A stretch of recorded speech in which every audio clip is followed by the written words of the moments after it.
Halo teman writers, hari ini kita akan bedah Office Hours Affair.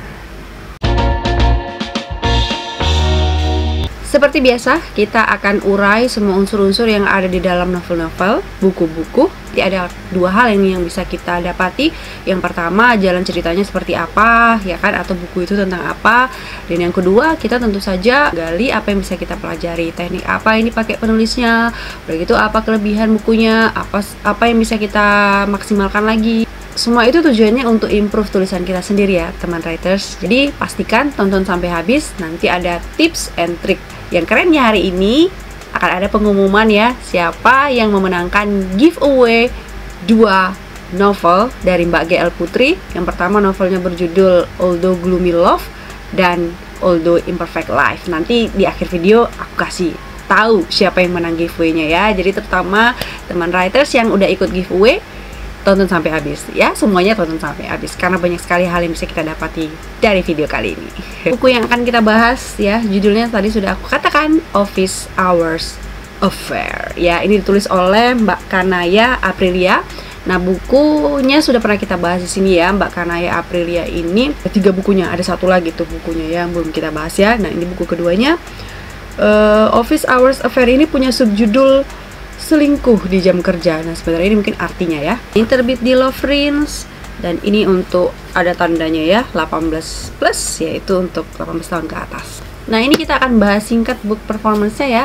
Nah, aku suka dengan covernya, sangat nyambung sekali kan dengan isinya. Dia hitam gitu kan, ada kayak simbol high heels dan pantofel gitu ya, untuk melambangkan perempuan dan laki-laki yang itulah ya, ada affair gitu ya. Dan aku suka juga layoutnya tuh ya seperti ini, ada gambar-gambar seperti ini, menarik ya. Layoutnya cantik teman-teman, cantik. Jadi Mbak Kanaya ini bikin kayak penutupan lagu gitu, jadi di sini ya, yang berhubungan dengan isi dari ceritanya gitu. Jadi pokoknya aku layoutnya suka. Dan seperti biasa, jenis kertas dan kualitas dari bukunya ini keren sekali ya teman-teman. Jadi kalau misalnya teman writers hari ini sedang mencari nih penerbit indie yang keren gitu ya, yang bagus hasil cetakannya, teman-teman cek langsung di media sosial dari Lovrins ya. Media sosialnya sudah aku letakkan di description box. Jadi mereka kayak punya grup Facebook gitu. Nanti teman-teman bisa langsung aja inbox gitu ya, atau cari tahu di Instagramnya juga. Nanti aku letakkan di description box ya teman-teman. Nah, kalau misalnya teman-teman ingin diskusi nih sama penulisnya, sama Mbak Kanaya Aprilia ini, juga bisa langsung ya ke media sosialnya. Udah aku letakkan semua tuh di description box sana, di bawah situ. Di judulnya ya kan, akan ada perselingkuhan di sini, ada affair di sini antara siapa? Antara seorang pegawai bernama Lana di sebuah kantor dengan bosnya, ya kan, bernama, siapa namamu bos? Ya, bernama Pak Arfan gitu. Jadi Pak Arfan ini sebenarnya udah punya istri, ya tentu saja, makanya dia dibilang selingkuh ya kan. Namanya Nova, punya anak 3, padahal anaknya udah comel-comel ya kan, 3, udah bos, udah banyak duit, istrinya cantik, selingkuh lagi mengelana. Ini novel dewasa ya kan, ada tandanya tuh 18+, ya, akan ada lah sedikit adegan-adegan intim lah gitu antara si Lana dan Pak Arfan ini, yang dengan kurang ajarnya ya kan mereka mencuri-curi waktu di kantor untuk melakukan perbuatan yang tak senonoh gitu ya, perbuatan mengikuti hawa nafsu syaiton. Kan ada 2 karakter yang menarik di sini ya. Karakter ini pasti bakalan relate nih sama kita ya. Karakter itu namanya Mirna dan Ari. Ari ini perempuan juga ya, walaupun namanya Ari tapi dia perempuan. Jadi si Mirna dan Ari ini kayak kebanyakan dari kita lah gitu, sering menjadi saksi-saksi yang tak disengaja gitu ya, apes gitu ya, sering sekali menjadi saksi-saksi perselingkuhan gitu. Jadi si Mirna dan Ari ini selalu aja gitu kayak ketemu gitu ya, melihat dari jauh, lagi makan bareng, jauh dari sedang di luar kota bersama gitu. Jadi pokoknya aksi-aksi perselingkuhan ini sering kali ditengok sama si Mirna dan si Ari ini gitu. Jadi bagaimana dilema rekan kantor, si Mirna dan Ari ini rekan kantor lah gitu ya. Si Arfan ini bos mereka juga, si Lana rekan kantornya gitu. Jadi sering kali nengok perselingkuhan itu, dan kita pasti sering kayak gitu ya, dan kita tahu kayak mana dilemanya itu melihat perselingkuhan seperti itu ya. Apakah si Arfan ini bakalan insaf ya kan, balik lagi pada istrinya, ataukah si Lana ini seperti pelakor-pelakor lainnya nggak punya hati, atau dia punya hati, atau bagaimana? Apakah nanti si Mirna dan Ari ini mampu gitu menolong ya kedua rekannya ini selamat gitu ya. Tahu nih si Mirna dan Ari seperti kebanyakan orang hanya mampu menjadikan ini bahan gosip, ya kan? Nolong nggak bisa, tapi dijadikannya bahan gosip, menyebarkan aib. Apakah Mirna dan Ari orang yang seperti itu? Ya, baca sendiri bukunya ya teman-teman.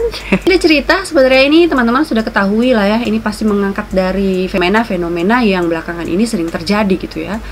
Udahlah covid ya kan, tapi tetap melakukan hal seperti itu. Ini selingkuh di dunia kerja ini memang acap sekali terjadi gitu ya, acap sekali terjadi. Dan ini sebenarnya cerita yang tidak baru lagi. Tapi apakah ini dieksekusi dengan cara yang baik atau dengan cara yang baru? Makanya kita lanjut ini, tengok di plotnya ya. Ini dieksekusi dengan cara yang santai-santai aja gitu ya. Jadi kita menikmatinya juga santai-santai aja. Walaupun dengan santai-santai aja, tetapi menurutku ada tetap yang uniknya ya. Walaupun tadi idenya sudah ide biasa, ide yang sudah banyak orang angkat menjadi sebuah tulisan, tapi Mbak Kanaya Aprilia ini memilih memberikan satu sentuhan yang unik. Menurut aku keunikannya ini di point of view-nya ya. Jadi yang pertama itu point of view dari Lana ya, pelakornya lah gitu kalau kita bahasa sekarang ya. Bagaimana insight dia atau mental proses dia, kenapa dia melakukan mau dia dengan suami orang, dan bergantian dengan Mirna gitu. Saksi yang secara apes terus menerus melihat perselingkuhan itu ya. Bagaimana saksi-saksi itu struggle-nya, dilemanya itu bagaimana. Jadi biasanya kan kalau perselingkuhan itu diambil point of view-nya dari orang yang berselingkuh ya, dari suami istri itu kan, atau dari istrinya. Ini istrinya nggak dieksplor sama sekali. Jadi menurut aku itu bedanya, dan itu yang menjadikan ini fresh gitu ya. Menurut aku yang harus kita perhatikan di dalam plot ya, ini karena ada perubahan dari point of view-nya Lana ya kan ke point of view-nya Mirna. Itu terkadang kan scene-nya itu ngambil hal yang sama gitu ya, jadi nyambung. Misalnya ya tetap di scene yang sama, tetapi kemudian ceritanya itu nanti disambungnya itu melalui point of view-nya Mirna gitu. Nah itu acap kali terjadi pengulangan ya. Sebenarnya itu nggak perlu juga ya, kecuali kalau memang ada sesuatu yang kerasa yang ingin kita timbulkan. Tetapi nggak juga ya, ada beberapa pengulangan yang sebenarnya bisa di-cut aja gitu. Jadi langsung aja masuk ke ya dari point of view Lana, tidak perlu mengulangi adegan yang ada di point of view sebelumnya atau di point of view Mirna atau sebaliknya gitulah ya. Kita pun mau sebutkan lagi kondisi yang sama atau scene yang sama atau adegan yang sama, itu kalau misalnya kita ganti point of view, tentu saja dia harus sudah melalui sudut pandang si Mirna misalnya. Misalnya tadi Lana ya, dari awal mungkin dari point of view Lana adegannya sama, tetapi itu dari cara pikir atau persepsinya si Lana. Mau kita ulang lagi nih di scene-nya si Mirna gitu dengan point of view Mirna, tapi itu harus sudah beda dari sudut pandang si Mirna, jangan sama. Kalau cuma sama nggak usah diulang lagi, karena itu kayak jadi mengembang-ngembangkan cerita ya, membuat cerita jadi bertele-tele. Aku kan kasih contoh ya, mungkin kau nanti barang cakap aja gitu, nggak ada kau kasih buktinya. Ini ceritanya dari sudut pandang si Lana yang menceritakan tentang kedatangan Nova ya, istri Pak Arfan ke kantor itu. Pintu ruanganku tiba-tiba terbuka lebar. Terlihat Nova, istrinya Arfan, tampak cantik mengenakan seragam PIP yang berupa atasan batik berwarna oranye dan bawahan berwarna hitam. Seperti biasa penampilannya dilengkapi kerudung syar'i berwarna orange yang lebih lembut. Bibirnya dipulas dengan lipstik warna nude coral. Tak berhenti melempar senyum kepada orang-orang sekitar. Ia ditemani istrinya Pak Yudi dan kedatangannya bermaksud untuk berkenalan dengan kami semua. Ini dari sudut pandang Lana sudah disebutkan mengenai istri Pak Arfan ini ya di halaman 149. Nanti kemudian akan berganti menjadi Mirna point of view. Itu ada lagi diucapkan ya. Istri Pak Arfan seperti biasa tampak cantik mengenakan setelan seragam PIP berpadu dengan hijab syar'i berwarna senada. Bibirnya yang dipoles lipstik warna koral, tak henti-hentinya melempar senyum kepada kami saat bersalaman. Nah, itu kan nggak ada bedanya, kecuali kalau misalnya Mirna menggambarkan Bu Nova ini dengan cara yang berbeda, itu boleh. Tapi kalau cuman sama kayak gitunya ya, nggak perlu sebenarnya ya.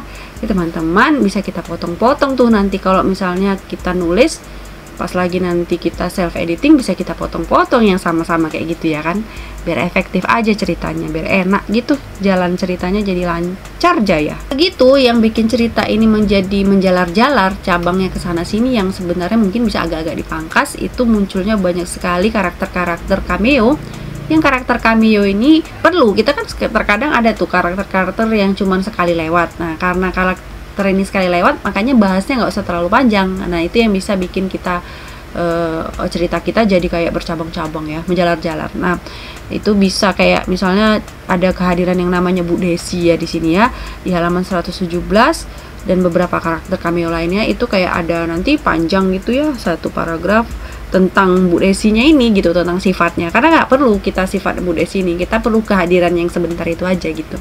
Nah, itu teman-teman kita harus cermati ya teman-teman, kalau kita punya banyak karakter cameo, sesuatu yang kita nggak perlu sampaikan ya nggak usah kita sampaikan gitu ya, untuk efektivitas cerita ya. Kan nanti di halaman 211 kita itu ada bagian yang kita kurang pahami itu di mana. Dia ini memang ceritanya, cara plot Mbak Kanaya ini keren ya, jadi dia kayak maju mundur gitu, ada flashbacknya gitu. Tapi nanti di halaman 211 itu kaitannya kemana, nah itu agak bingung dan sebenarnya juga nggak memberi sumbangan apapun terhadap jalannya plot ya. Kalau misalnya itu kita cut semua sebenarnya nggak masalah, udah enak ceritanya gitu ya.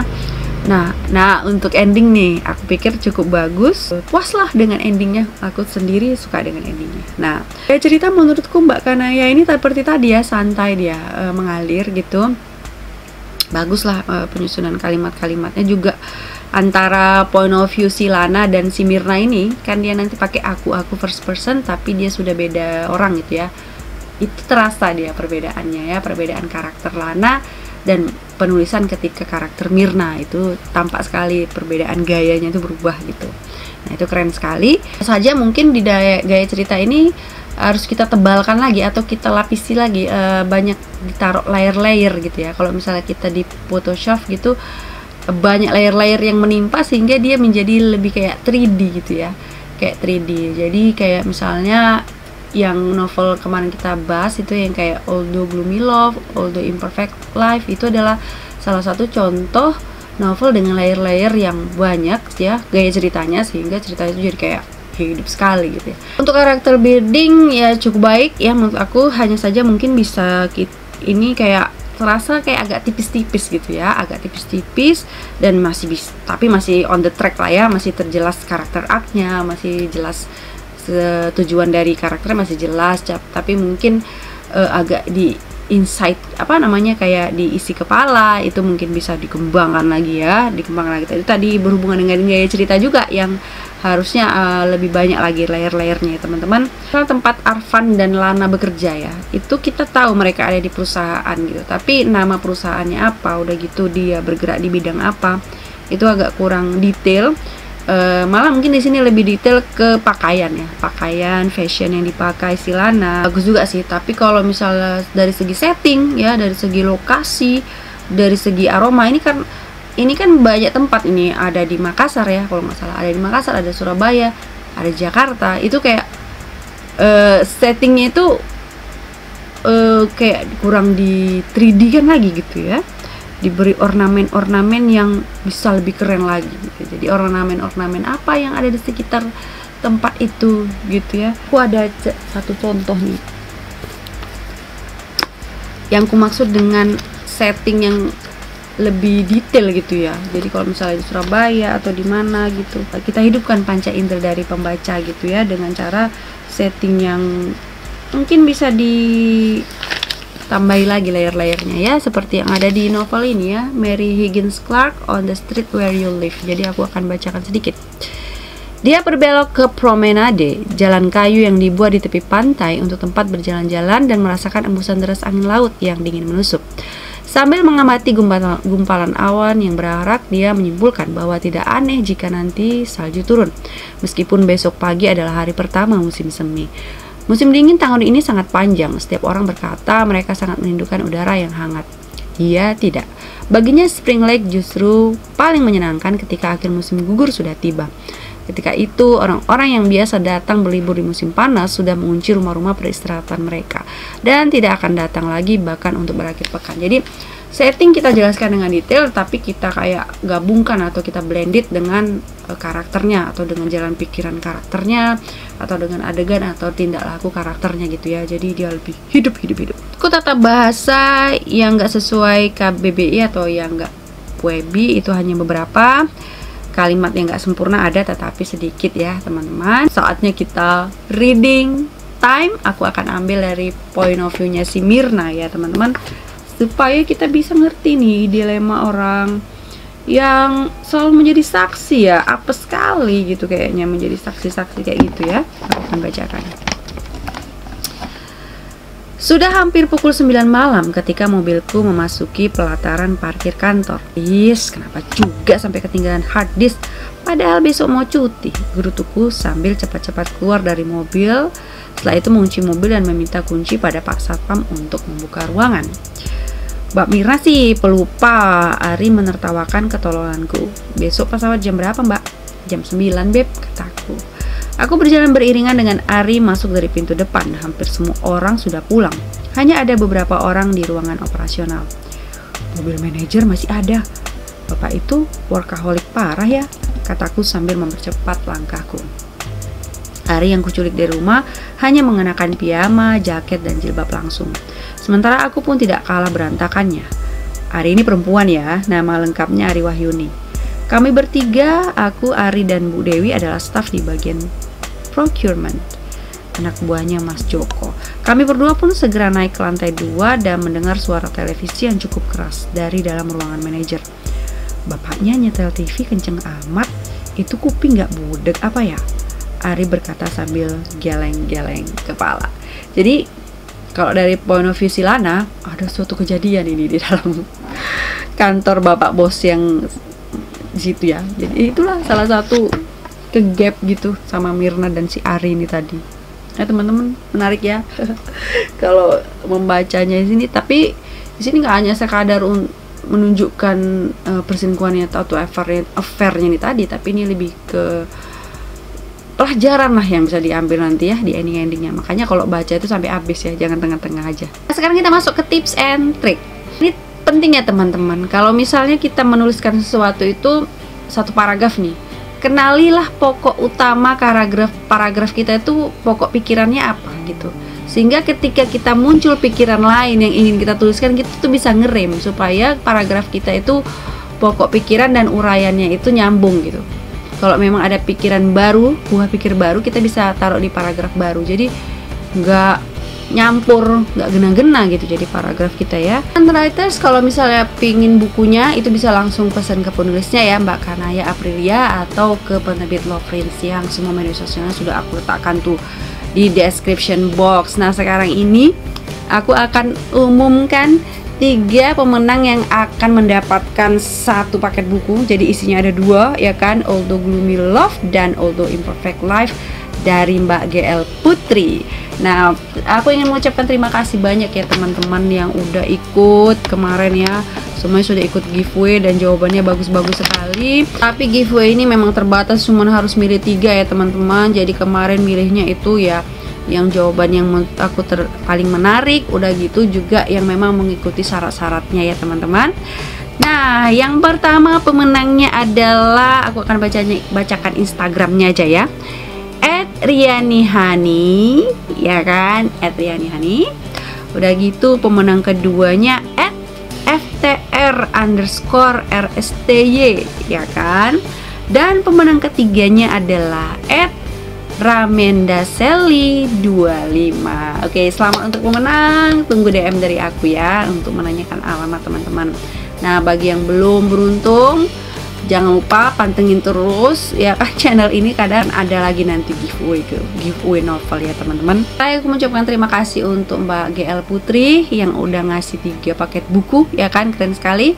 Udah gitu aku juga mengucapkan terima kasih kepada penulis yang hari ini bukunya kita bahas ya, Mbak Kanaya Aprilia. Mohon maaf jika ada kekurangan dalam review. Tentu saja terima kasih yang sangat banyak kepada teman-teman writers yang sudah mau menonton video ini terus menunggu ya. Kemarin hari Sabtu kemarin aku nggak bisa syuting karena qadarullah ibu saya sedang sakit dan sekarang masih sakit. Mohon doanya teman-teman, semoga ibu saya sehat selalu, semoga kita semua juga sehat selalu ya teman-teman. Itu yang terpenting pada masa-masa saat ini. Pokoknya jaga imun aja ya, jaga daya tahan tubuh dan tetap terus semangat berkobar. Yang suka video ini jangan lupa like, comment, share, dan juga jangan lupa juga subscribe. Udah gitu nanti tekan tombol notifikasinya ya, supaya nanti kalau ada video baru dari aku langsung tahu teman-teman gitu ya kan. Oke teman-teman, jaga kesehatan. See you later.